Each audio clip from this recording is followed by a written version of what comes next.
Hi Cancer, welcome to your April 2023 reading using the tarot. So the Hermit card is the first card of the reading and so far the only major arcana card. So meanwhile you're in Hermit energy of planning, strategizing, preparing, getting to know, researching, all of those things at the beginning of April. Yes, that's true, right? But it goes way beyond April. This has been something that's been in the works for quite some time. This could even be something that's been planned upon or prepared for a really long time for you. And it could be a trip, it could be a new phase of your life, it could be a journey, it could be asking somebody out, it could be anything really. We're going to clear it up, but what's been happening for so long before April, before you even realize that now is the time to come out of the hermit stage, come out of maybe the spiritual closet, come out of your shell, come out of hiding, come back into the world. All of those things are happening for you in April.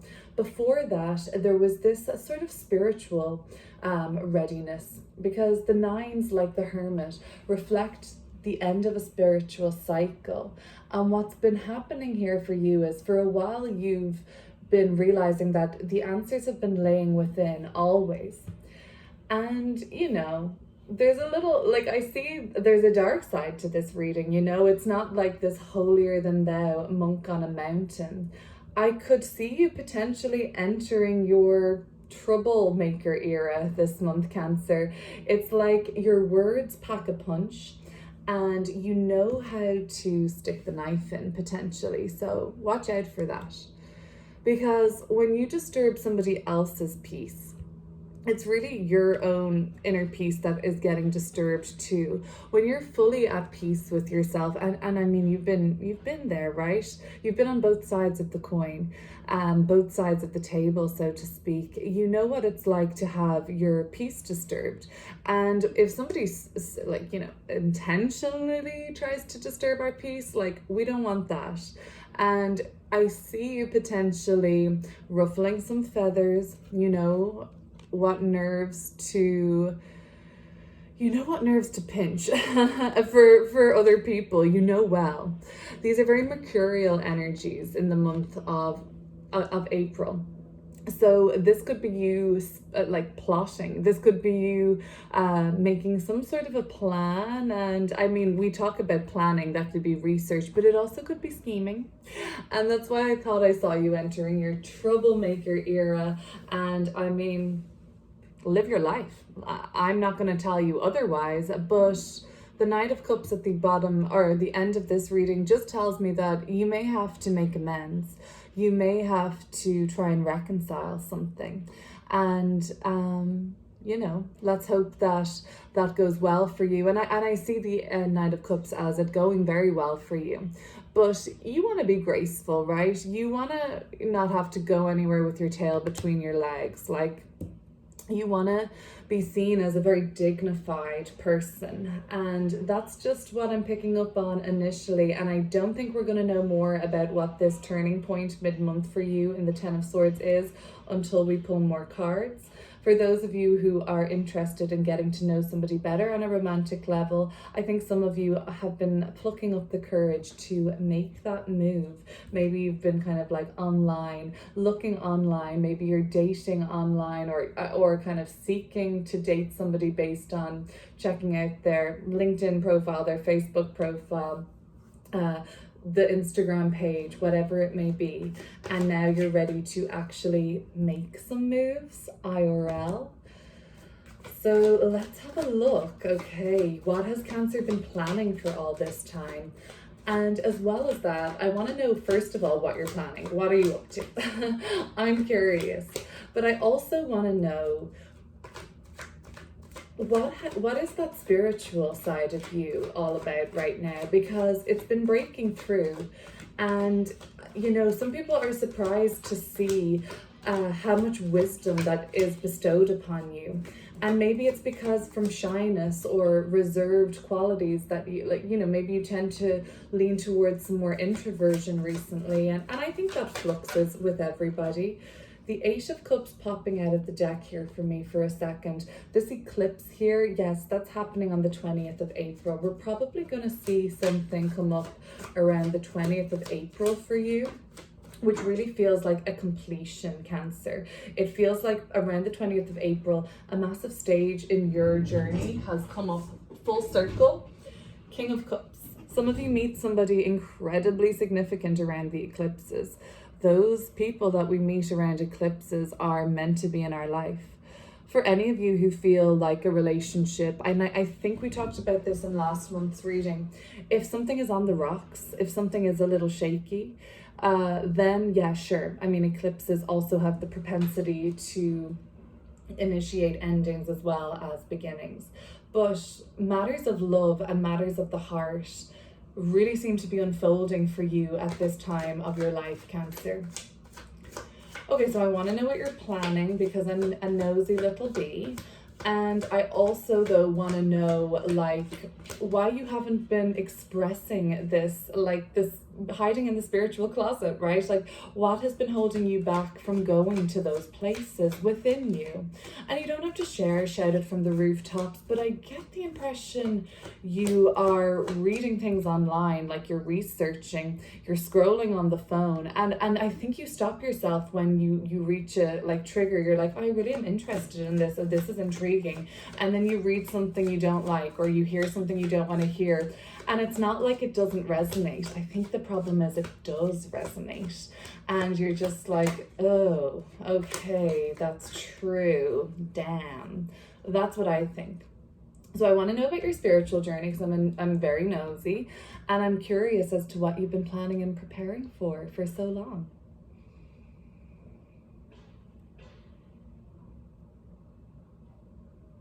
I'm excited for you because it is thrilling and very exciting to see your spiritual evolution unfold, and that essence that you realize that you have, that spark of divinity that exists within you.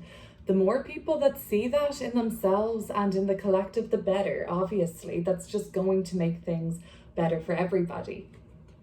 So, you know, maybe I'm selfish. The Two of Pentacles and the Empress card. Oh yes, I love the Empress card. So you've been planning something. Maybe you've been between, you know, you've been back and forth. Am I going to really do this? Am I actually going to do this? And the Empress is like, well, you better, because you deserve to be happy. You deserve to be you deserve to fall in love. You deserve to love yourself. You deserve to love what you do. You deserve to just live. If that's all it is, I mean, if that's all it is, just that like humble act of living in this extraordinary timeline. Yeah, the Empress card is like, if you just want to exist, if you just want to laugh with friends, take a trip, enjoy the pleasures that being a human has to offer, well, do it. You don't have to. Basically, like, you may feel some like pressure, like, okay, so now do I have, like, if I'm on this spiritual journey, do I have to give up, like, you know, all my desires? Like, do I have to forsake things that I love and I enjoy? And that could be where you're like meeting that, like, oh, I don't want to look any further into this because it's scary, because it resonates, because it's true, because it's real, because it's the closest thing to truth that you've maybe ever experienced. You can still enjoy yourself. You can still enjoy life. And that's what the Hermit card is saying. Like, once you come back into the fold and once you kind of come back to earth again, you really get to enjoy what is there to be, you know, enjoyed. And that's what we signed up for here, to have a human experience.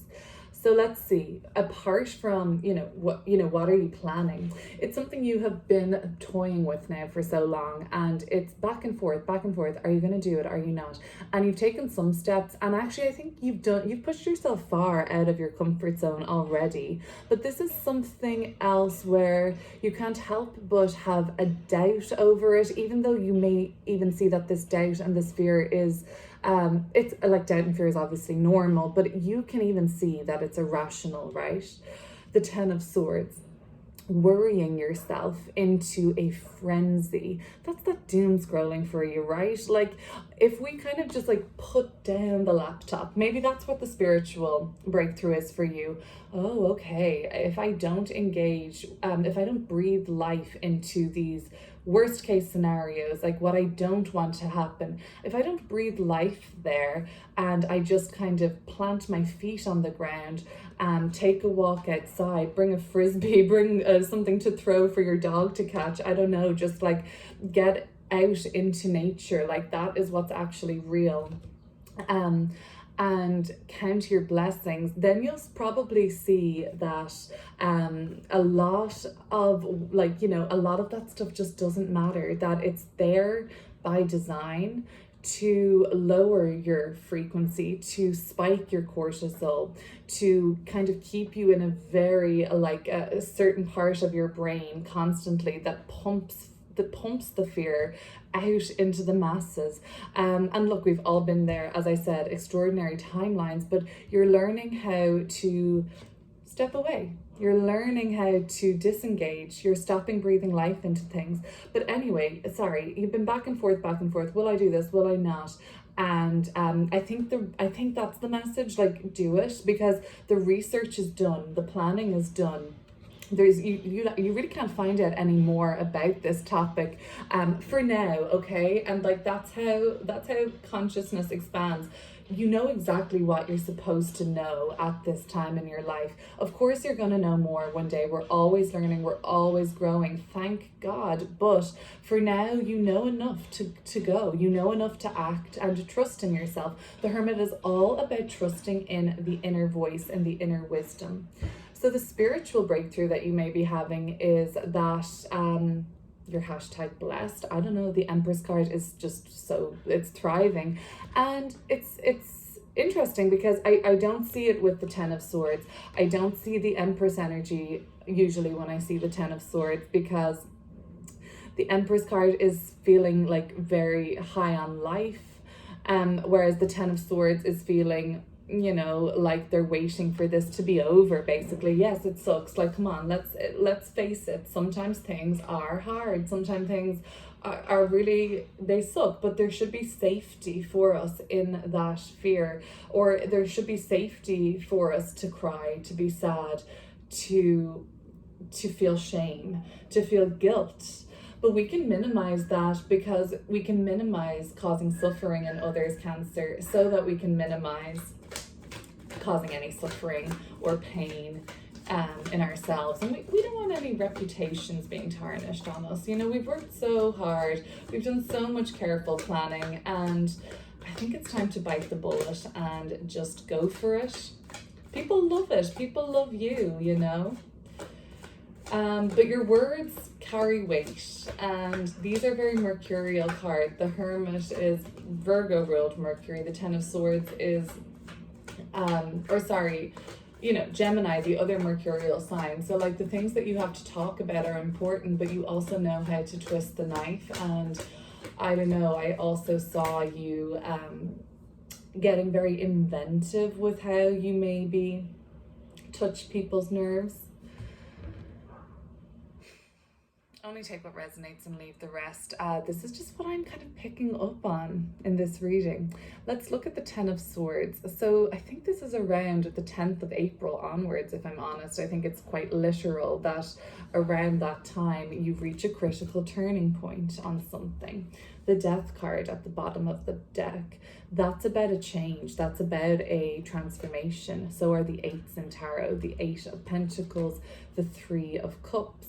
So people that you work with, people that you socialize with, both together, work team, friends, all of those things, that they all mix together in your world. Like if work and social circle and those kind of things kind of blend, well then you are reaching a turning point on those things. If they don't blend and they're still very just, you know, this is your work, this is your play, very much you separate yourself completely. Like when you leave work, that's work, left to the back of your mind, furthest thing that you could be possibly thinking about when you clock off, and it's just play, whatever play means to you. It could be socializing, it could be going to happy hour, it could be sitting down, with your creations. It could be playing guitar, singing, whatever it is, however you like to unwind and relax. I like to read, I like to listen to podcasts, I like to hang out with my cat, and of course I like to go out and I like to dance and things like that too. So, I mean, find a way to relax, because you're not like you're going to need to relax, but it's not a relaxing month, I don't think. I think there's a lot going on internally for you. I think that there's a lot going on mainly internally. I think where you're figuring things out, you're learning to trust in yourself more, you're learning to trust in that inner voice, in that wisdom, and you're learning to trust when to act and then when to hold back. And you're trying to do no harm, Cancer. And sometimes when we are advancing on our path, and when we're becoming, kind of getting closer and closer to our authentic self, these little monsters can kind of just emerge and be like, ruin everything, that person who triggers you because you see a little bit of yourself in them, or you at least aspire to have some of what they have. There's nothing wrong with that, but sometimes I could see that there's a likelihood for you to say something that you're gonna have to say sorry about,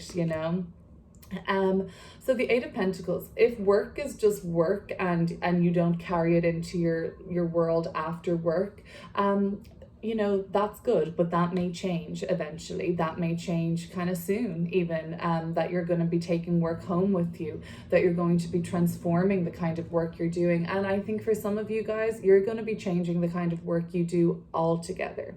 That's scary, of course, because that's being pushed far outside of your comfort zone. Certain friendships, certain dynamics, I think, are subject to reach a critical turning point from around the 10th onwards, because there is this indication of self-medicating with these cards, yes, and the company you keep and the enabling kind of effects that certain people, for some of you, and this is not going to apply to everybody, to push past certain self-medicating tendencies, I think. And that could be what's resonating with you, that it's your time to heal certain wounds, those things that you judge yourself for. Because when you judge yourself for something, and we all can judge ourselves for things, then you will be, if you have judgment for yourself on something, sometimes then you may feel like other people are judging you, but they're just mirrors. And people can't shame you unless shame exists within on some level. They're just holding up a mirror for you. So I think you're breaking out of any kind of a mindset where other people are at fault. But as you advance like this, that's when these little monsters come out. And I hope you know what I mean by little monsters. Like, I've been feeling like myself, I've been turning a corner on a storyline that just does not resonate with me anymore. Thank heavens, because I'm so over it. And it's been playing out for, so long, but past lives, childhood, it's just been a thing, and I'm over it. It just doesn't even resonate with me anymore. It doesn't even fit me anymore. But as I know I'm coming out of that, as I know I'm done with it, these little monsters will emerge, and sort of, they're just quite, no offense to them, because they're part of me, and love your shadow and all that, but it's kind of pathetic to see it. And I'm like, okay, Kate, really? That is so passé, my friend. I feel it as well. I feel like you're purging. Bye, get out. But as you purge, it's like a pimple on the skin, right? That toxin has to manifest on its way out. Bye. It shows us being uglier than we would like, our character. Let's not pretend any of us are perfect. That's the thing. I mean, this channel is not about that, love and light kind of life. We all have a dark side. We all have a light side. That's because we are natural humans. And you're not unaware of your dark side, especially not this month. But I just want to help you mitigate having to kind of go with your tail between your legs and be like, sorry, I shouldn't have said that. That was ugly of me. That was one of those monsters. And maybe you listen to this now and by the end of the month you forget all about this, and then you're like, oh yeah, wait, Kate did say something like that. The Ace of Pentacles, really great card. The Five of Pentacles. Okay, at the bottom of the deck, King of Pentacles, Knight, Nine of Pentacles. If it's money, if it's material concerns this month, okay, yes, breathe through, because they are at the bottom of the deck. They're here. This is really like a strong indicator of good tidings in those departments, but because they're at the bottom of the deck, it's not fully accessible to you, but you can see it. It's like that paycheck that you know is coming, like in May. It's like that invoice that hasn't been paid, but you know you'll get it eventually. That's the Ace of Pentacles. That's that kind of like, I'll get it eventually, but for now I just have to be a little more conservative, be a little more scrupulous, be a bit more frugal, because things might be a little bit tighter. But I also see this as hurt. This is, of course, an abandonment wound or a rejection wound being triggered because you're pushed out in the cold, you are feeling unworthy, you're feeling in need of, and the needs aren't being met here. And I often see this as fear of abandonment or fear of rejection. And I guess that could be where the monster is coming from, right? Because as you recognize within yourself these things that hold you back, that damage your relationships, that damage your relationship with yourself fundamentally, that you feel shame about, and when someone calls you out on it, you're like, yeah, no, I am ashamed of that. The monster, so to speak, maybe knows that you're becoming aware of its presence, and it's not its fault, right? Like it's not, and I'm not saying like to get into a victim mentality here or anything, but like that's not something that's unnatural, let's say. It's just something that doesn't serve you anymore. So I guess that's why there can be a little bit of a lashing out or reactivity or cry for help, I'm gonna say. And sometimes you can hurt people when this happens. And Cancer, that's something that I would like to point out, that, you know, when you hurt other people, you're just hurting yourself. But you know this, you don't need me to tell you this. The Knight of Cups and the Five of Pentacles. If this is not you hurting somebody, don't think it's somebody hurting you. You hear about somebody hurting another person and you give them some advice, and one way or another, the Ace of Pentacles is the path forward, and it's waiting to be walked upon, and it's going to be an aligned path. So forgive yourself during this month. Forgive yourself for everything that's ever gone down, not just this month. Hopefully that makes sense. I have a relationship reading linked below. Take what resonates from this reading, leave the rest. Obviously this isn't for everybody, but I believe it is for sure for some of you. Link to the relationship reading is on below, and it's going to bring you over to my Patreon channel. And I'm going to link your March reading below too, because for me it was very, very different. It was a very different reading in March.